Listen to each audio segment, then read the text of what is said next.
Hello, welcome to my video. അപ്പോൾ ഇന്ന് എളുപ്പത്തിൽ എങ്ങനെ രസപ്പൊടി ഇല്ലാണ്ട് രസം ചെയ്യണം നോക്കാം. കുറച്ച് ഇൻഗ്രീഡിയൻസ് മാത്രം ഇതിൽ യൂസ് ചെയ്തിട്ടുള്ളൂ. അപ്പോൾ എങ്ങനെയാണ് ചെയ്യണമെന്ന് നോക്കിയാലോ. ഇവിടെ ഒരു മീഡിയം സൈസ് തക്കാളി ഞാൻ അരിഞ്ഞിട്ട് കുക്കറിലേക്ക് ഇട്ടിട്ടുണ്ട്. ഇതിലേക്കൊരു 200 ml വെള്ളവും ആവശ്യത്തിന് ഉപ്പും ഇട്ട് വേവിക്കാനായിട്ട് വെക്കാം. ഒരു 6-7 വിസിൽ മതിയാകും വേവാനായിട്ട്.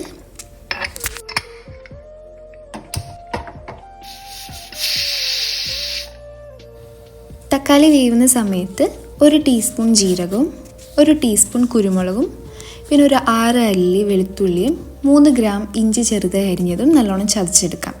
നല്ലോണം പേസ്റ്റ് മാതിരി വേണമെന്നില്ല, ജസ്റ്റ് ഒന്ന് ചതഞ്ഞ് കിട്ടിയാൽ മാത്രം മതി.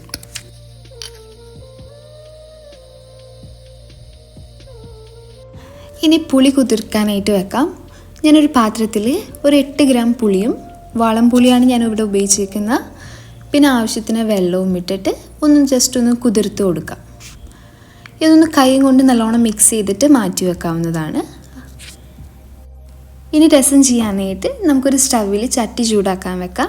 അതിലേക്ക് ആവശ്യത്തിന് എണ്ണ ചൂടായി കഴിയുമ്പോൾ നമുക്ക് വറ്റൽമുളകോ അല്ലെങ്കിൽ ഞാനിവിടെ എടുത്തേക്കുന്ന ഗുണ്ടുമുളകാണ്, ഇതിലേക്കിനി നേരത്തെ ചതച്ച് വെച്ചിരുന്ന കൂട്ട് ചേർത്ത് കൊടുക്കാവുന്നതാണ്. ചെറുതായി ഒന്ന് വഴറ്റി കഴിയുമ്പോൾ ഇതിലേക്ക് ഒരു 5 ചെറിയ ഉള്ളി ചെറുതായി അരിഞ്ഞത് ചേർത്ത് കൊടുക്കാം. ഇതെല്ലാം കൂടി നല്ലോണം വഴറ്റി കഴിയുമ്പോൾ ഇതിലേക്ക് നമുക്കിനി തക്കാളി ചേർത്ത് കൊടുക്കാവുന്നതാണ്. ഈ തക്കാളി നല്ലോണം ചേർക്കുന്നതിന് മുന്നേ ചെറുതായിട്ടൊന്ന് ഉടച്ചു കൊടുക്കണം. നല്ലോണം ഈ വെള്ളത്തിൽ തന്നെ സ്പൂണും കൊണ്ട് ഇതേപോലെ ഒന്ന് ഉടച്ചു കൊടുത്താൽ മതി. എന്നിട്ട് ഇത് നമുക്ക് ഈ ഒരു വഴറ്റി വെച്ചിരുന്നതിൽ നമുക്ക് ചേർത്ത് കൊടുക്കാം.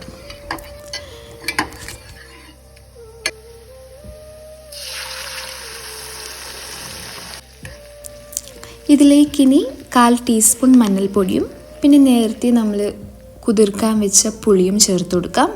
പുളി ചേർത്ത് കൊടുക്കുമ്പോൾ ഇതേപോലെ ഇതിൽ കുറച്ച് നാരുകളുണ്ടെങ്കിൽ അതെല്ലാം മാറ്റിയിട്ട് വേണം ചേർക്കാനായിട്ട്.